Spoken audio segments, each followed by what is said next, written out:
यहाँ पर हम लोग शुरू करने जा रहे हैं फंक्शनल ग्रुप। तो फंक्शनल ग्रुप में बहुत सारा फंक्शनल ग्रुप पिछला क्लास में आपको बताया गया था, जिसमें एक अल्कोहल और दूसरा अल्डिहाइड और तीसरा एमीन। तो 3 फंक्शनल ग्रुप आपको बताया गया था। अब आइए यहाँ पर हम लोग अगला फंक्शनल ग्रुप शुरू करते हैं, साइनाइड। तो साइनाइड जो फंक्शनल ग्रुप है, इसको हम लोग साइनाइड को नाइट्राइल भी कहते हैं। तो साइनाइड का मॉलिक्यूलर फॉर्मूला होता है बॉन्ड CN और स्ट्रक्चरल फॉर्मूला होता है bond C triple bond N। Carbon 4 bond बनाता है, तो 3 बॉन्ड नाइट्रोजन के साथ और 1 बॉन्ड इधर चैन के साथ, जो जिससे यह जुटेगा। नाइट्रोजन के बाहरी कक्षा में 5 इलेक्ट्रॉन होते हैं, तो यह 3 बॉन्ड बनाता है, तो 5 इसका अपना 3 बॉन्ड बनाया, 5 से 3 कितना हो जाएगा 8, तो इसका ऑक्टेट कंप्लीट हो जाता है। और कार्बन के बाहरी कक्षा में 4 इलेक्ट्रॉन होते हैं, तो 4 इलेक्ट्रॉन इसके पास होते हैं और 4 बॉन्ड बना लेता है, 3 1 4, तो 4 और 4 8, टोटल 8, इसका भी ऑक्टेट कंप्लीट हो जाता है। तो कार्बन या नाइट्रोजन इसीलिए बॉन्ड बनाते हैं ताकि इनका ऑक्टेट कंप्लीट हो जाए। तो उसको हम लोग सेकेंड, आपको ऑक्टेट का जो रूल है वो हम लोग केमिकल बॉन्डिंग चैप्टर में पढ़े थे। यहाँ पर हम लोग सिर्फ यही समझना है कि साइनाइड का मॉलिक्यूलर फॉर्मूला बॉन्ड CN होता है और स्ट्रक्चरल फॉर्मूला यह होता है, जिसमें कार्बन और नाइट्रोजन के बीच में ट्रिपल बॉन्ड पाए जाते हैं। अब देखिए यहाँ पर आते हैं, इसका एग्जाम्पल एक देखते हैं। तो एग्जाम्पल पहला लिखते हैं, यहाँ पर साइनाइड लिख दिया और साइनाइड के इस साइड हम लोग 1 कार्बन जोड़ देते हैं। तो 1 कार्बन के साथ यहाँ पर 3 हाइड्रोजन होगा। तो इसका जो सिंपल नाम लिखेंगे, किसी भी कंपाउंड का 2 नाम होता है, एक सिंपल नाम और दूसरा IPAC नाम। तो सिंपल नाम में इसको जो है कि इतना जो दूर है यहाँ तक कहलाता है मिथाइल। 1 कार्बन के कंपाउंड को मिथाइल कहते हैं और इसको कहते हैं हम लोग साइनाइड। साइनाइड, तो इसका पूरा नाम हो गया मिथाइल साइनाइड। तो सिंपल नाम इसका हो गया मिथाइल साइनाइड। अब आते हैं इसका IPAC नाम लिखने हम लोग। तो जब IPAC नाम लिखते हैं यहाँ पर IUPAC नेम, तो IPAC नेम में इसमें टोटल कार्बन काउंट करेंगे। यहाँ पर 1 कार्बन, यहाँ पर 1 कार्बन, तो टोटल कार्बन का संख्या हो गया 2। तो 2 कार्बन को हम लोग ईथ लिखते हैं। दोनों कार्बन के बीच में सिंगल बॉन्ड है, तो ANE पूरा नाम हो गया इथेन। बच गया नाइट्रोजन, तो नाइट्रोजन के लिए NITRILE। तो इसका पूरा नाम हो जाएगा IPAC नाम इथेन नाइट्राइल। तो इसमें जो है कि E को नहीं हटाया जाता है, डायरेक्ट जो है कि नाइट्राइल लिखते हैं। बाकी फंक्शनल ग्रुप में E को हटाकर कुछ ना कुछ हम लोग जोड़ते थे। अब आइए यहाँ पर जो एक दूसरा एग्जांपल लेते हैं। मान लीजिए यहाँ पर साइनाइड ग्रुप है और इसके साथ इधर 2 कार्बन जुट गए। तो 2 कार्बन जुट गए, तो सभी के साथ यहाँ पर हाइड्रोजन होंगे। 1 हाइड्रोजन यहाँ पर, फिर यहाँ पर और फिर यहाँ पर, फिर यहाँ पर। तो इसको हम लोग कहेंगे इथाइल का नाम देंगे। इसका नाम क्या रखेंगे? इथाइल। और इसको कहेंगे साइनाइड। तो इसका पूरा नाम हो जाएगा इथाइल साइनाइड। तो सिंपल नेम हो गया इसका इथाइल साइनाइड। अब आते हैं इसका IUPAC नेम देखते हैं लोग। तो IPAC नेम में टोटल कार्बन गिनेंगे, यहाँ पर 1, फिर यहाँ पर 2, यहाँ पर 3, टोटल कार्बन 3 है, तो 3 गो को प्रोप कहते हैं। और तीनों कार्बन के बीच में यहाँ पर सिंगल बॉन्ड है, तो ANE प्रोपेन हो जाएगा। अब प्रोपेन में जो है कि लास्ट में नाइट्रोजन बचा हुआ है, तो नाइट्रोजन के लिए हम लोग लिखेंगे नाइट्राइल। यहाँ पर लिखेंगे नाइट्राइल। तो इसका पूरा नाम हो जाएगा प्रोपेन नाइट्राइल। तो यह जो है कि 2 एग्जाम्पल हो गया साइनाइड का। अब आते हैं हम लोग इसमें एक तीसरा एग्जाम्पल देखते हैं। यहाँ पर यदि साइनाइड के इस साइड केवल हाइड्रोजन जुट जाए, तब इसका क्या नाम होगा? तो इसका अगर हाइड्रोजन जुट गया तो इसको फॉर्मल साइनाइड कहेंगे। इसका नाम क्या हो जाएगा? सिंपल नेम में फॉर्मल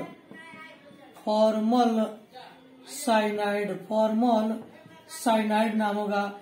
IPAC नाम इसको लिखते हैं, IPAC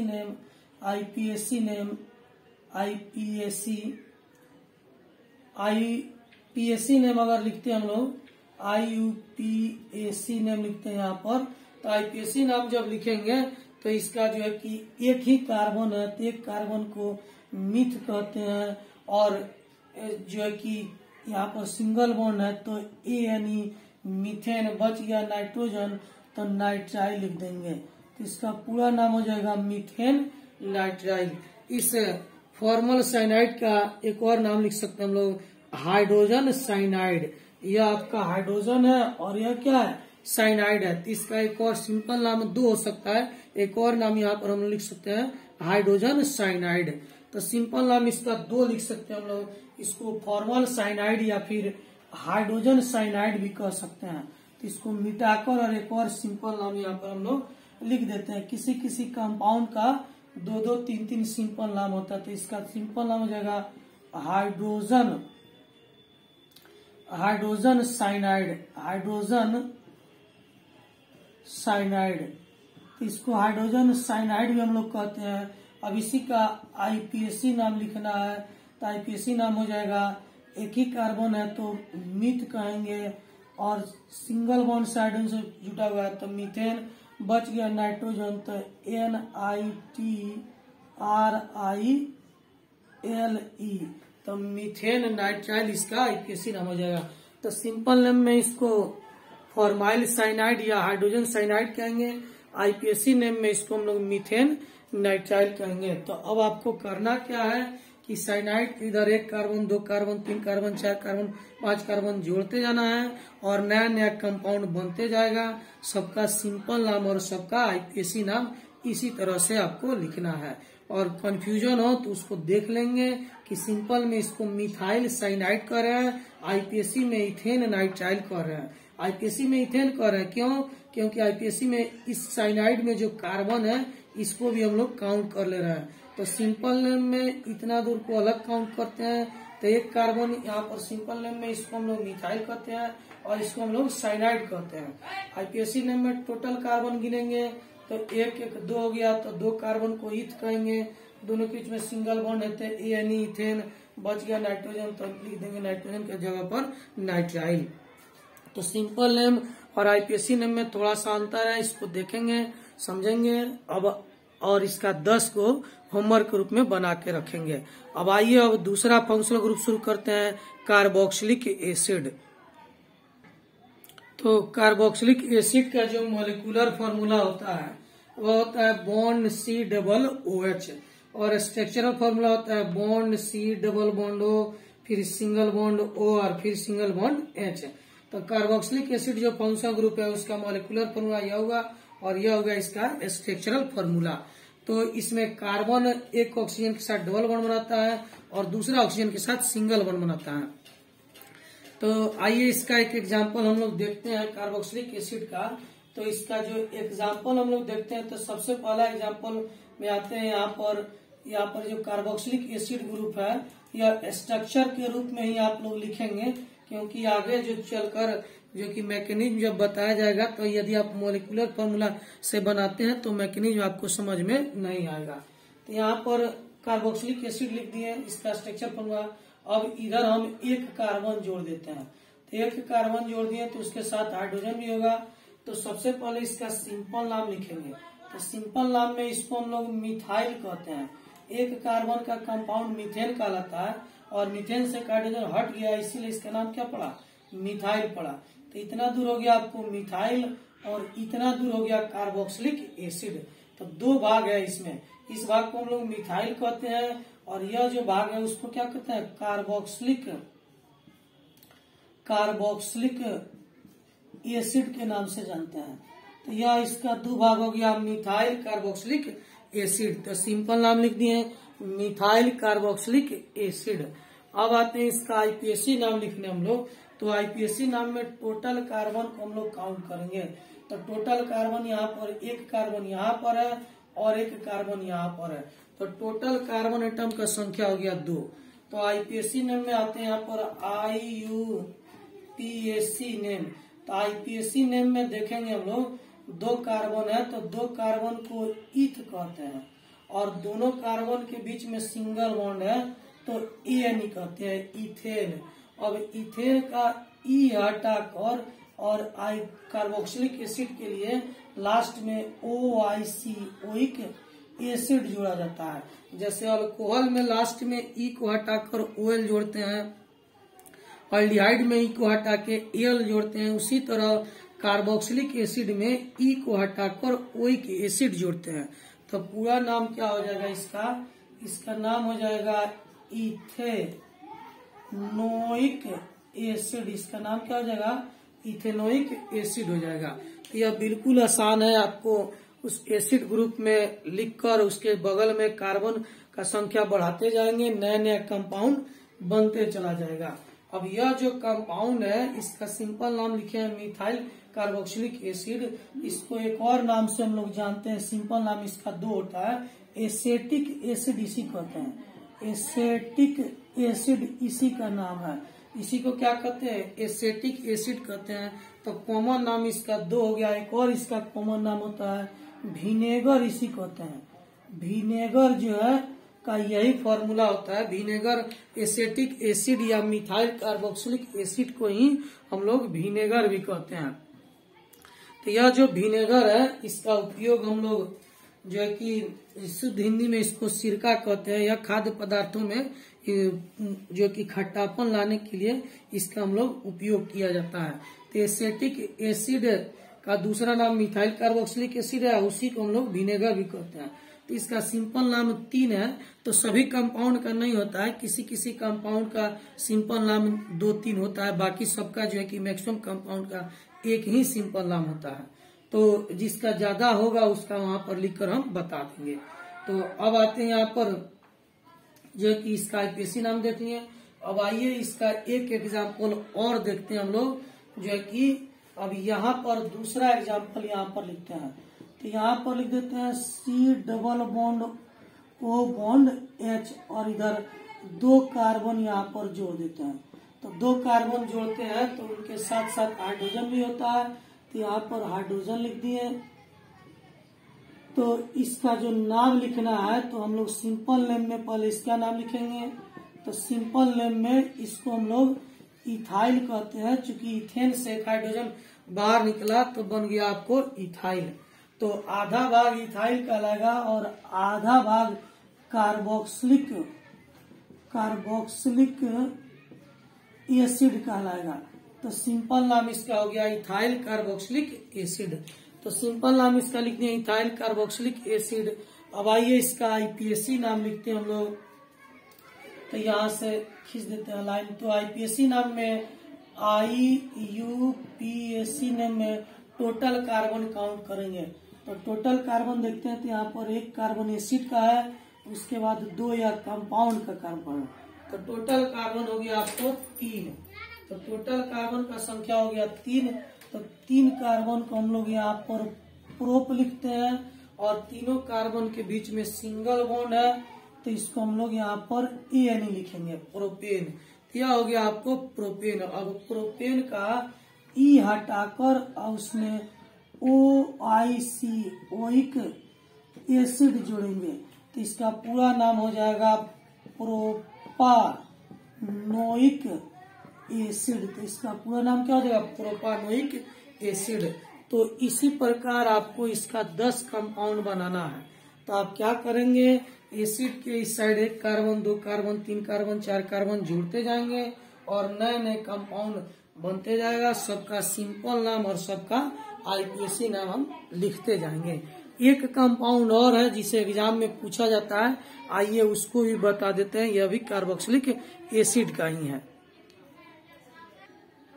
तो देखते हैं यहाँ पर आपको यह जो लिख रहे हैं एसिड लिख रहे हैं, और एसिड में इस साइड हम लोग एक कार्बन नहीं जोड़ के यदि हाइड्रोजन जोड़ देते हैं तब इसका क्या नाम होगा? तो इसको सिंपल नाम में कहते हैं फॉर्मिक एसिड। Formic acid. यदि एसिड में एक साइड यहाँ पर कार्बन के जगह पर हाइड्रोजन जुड़ जाएगा तो इसको हम लोग फॉर्मिक एसिड कहते हैं। और यह फॉर्मिक एसिड का आईपीएसी नाम लिखना हो, IUPAC नेम, तो इसमें देखेंगे IUPAC नेम में आपको देखेंगे यहाँ पर जो है कि टोटल 1 ही कार्बन है, तो 1 कार्बन को मिथ कहते हैं और यह सिंगल बॉन्ड इधर है तो ANE मीथेन। अब मीथेन का E को हटाकर OIC ओइक एसिड जोड़ देते हैं तो इसका नाम हो जाएगा मिथेनोइक एसिड। इसको आपके एग्जाम में कई बार पूछा जा चुका है कि फॉर्मिक एसिड का आईपीएसी नेम क्या होगा। तो फॉर्मिक एसिड का आईपीएसी नाम होता है मिथेनोइक एसिड। तो आप क्या करेंगे, एसिड जो ग्रुप है यहाँ पर COO बॉन्ड H, इधर 1 carbon 2 carbon 3 carbon 4 carbon 5 carbon लिखते जाएंगे और जो है कि 10 कंपाउंड बनाएंगे। 10 का सिंपल नाम और 10 का आईपीएसी नाम आप लिखेंगे।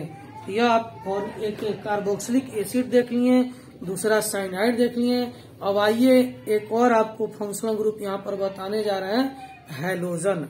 तो आइए आप हैलोजन देखते हैं उसका क्या होता है।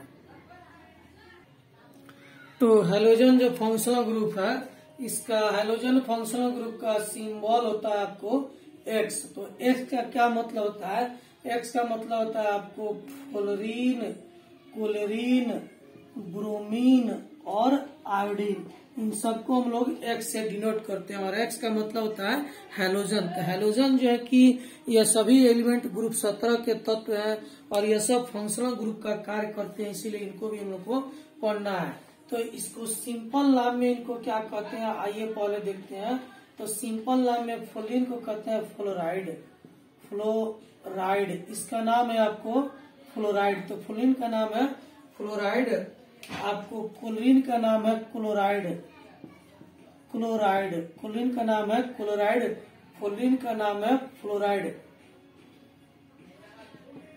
फ्लोरीन का नाम है फ्लोराइड, क्लोरीन का क्लोराइड, ब्रोमीन का नाम है ब्रोमाइड और आयोडीन को कहते हैं आयोडाइड। तो सिंपल नेम में इसको फ्लोराइड, क्लोराइड, ब्रोमाइड और आयोडाइड कहते हैं। अब इनका आईपीएसी नाम आइए यहाँ पर देखते हैं। तो आईपीएसी नेम में आईपीएसी नेम में फ्लोरीन के लिए हम लोग फ्लोरो लिखते हैं, FLOURO फ्लोरो। और इसके लिए लिखते हैं क्लोरो। और इसको आप ब्रोमीन को आईपीएसी नेम में कहते हैं ब्रोमो और आयोडीन को आईपीएसी नेम में कहते हैं आयोडो। इसको क्या कहते हैं, आयोडो। तो चारों का कंपाउंड जो है कि एक ही तरह का होता है और चारों का नाम लिखने का तरीका भी एक ही जैसा होता है।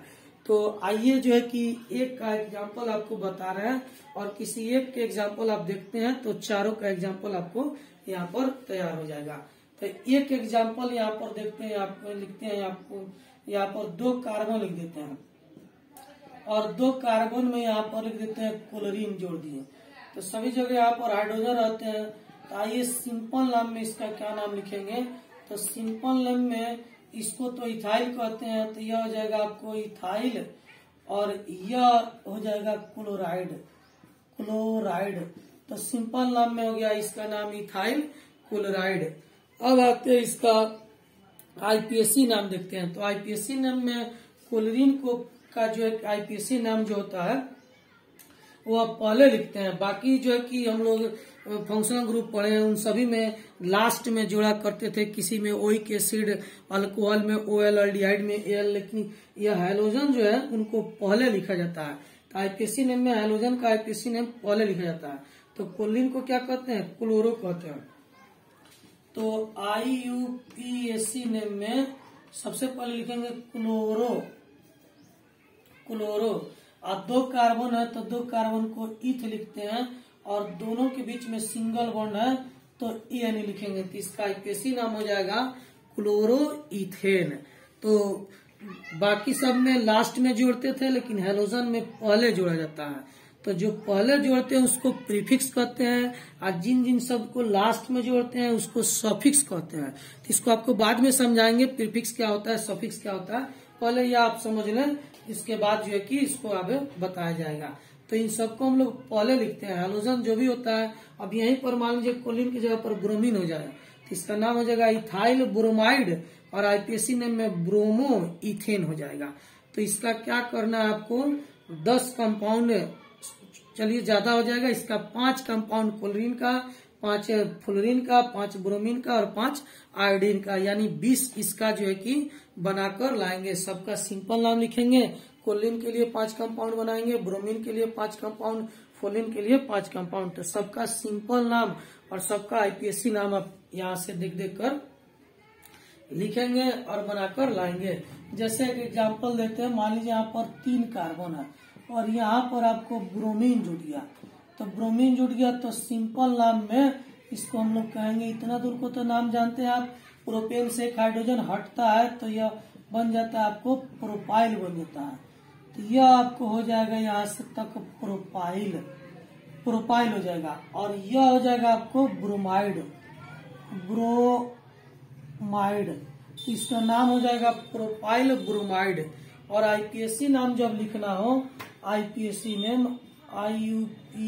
नेम तो ब्रोमाइड के लिए ब्रोमो लिखते हैं और यह ब्रोमो पहले लिखेंगे। तो लिखेंगे यहाँ पर ब्रोमो और 3 कार्बन है तो प्रोप, तीनों के बीच में सिंगल बॉन्ड है तो एनी। तो इसका आईपीएससी नेम हो जाएगा ब्रोमो प्रोपेन। तो इसी प्रकार जो है कि बाकी सभी का आप बना करके होमवर्क तैयार करेंगे। अब एक बात और आपको बता देते हैं यहाँ पर कि बहुत सारे विद्यार्थी जो है कि होमवर्क नहीं बना रहे हैं। तो यदि आप होमवर्क नहीं बना रहे हैं तो आपसे फिर कह रहे हैं कि आगे जो भी शुरू करेंगे फंक्शनल ग्रुप के बाद IPSC name long chain compound का बताएंगे, तो फिर जो है कि आइसोमेरिज्म पढ़ना है, तो वह सब बिल्कुल आपको समझ में नहीं आएगा। इसीलिए गलत या सही जो भी हो आप इसका होमवर्क बनाइए, जहाँ डाउट हो वहाँ पर हमसे पूछिए। और यदि होमवर्क बना लेते हैं तो आप चाहते हैं तो व्हाट्सएप में भेजकर हमको इसको दिखा भी सकते हैं। हाँ सर देख लेंगे, हम इसको बनाए हैं, आप जो है कि सही है कि गलत है उसको हम देख करके आपको बता देंगे। तो यदि आप नहीं बनाते हैं, नहीं पढ़ते हैं, तो यह जो है कि बिल्कुल आपको समझ में नहीं आएगा। तो याद रखेंगे कि जितना होमवर्क दिया गया है आईपीएससी नेम का से रिलेटेड सभी को प्रैक्टिस कीजिए, बनाइए। यदि प्रैक्टिस नहीं करते हैं, नहीं बनाते हैं, तो यह आपको बिल्कुल नहीं समझ में आएगा। आगे ऑर्गेनिक आपके लिए काफी टफ हो जाएगा। तो बनाइए और जहां डाउट होगा वहां पर आप हमसे इसको फिर पूछेंगे। तो अगले वीडियो में फिर आपको बाकी का जो है कि फंक्शनल ग्रुप बताया जाएगा।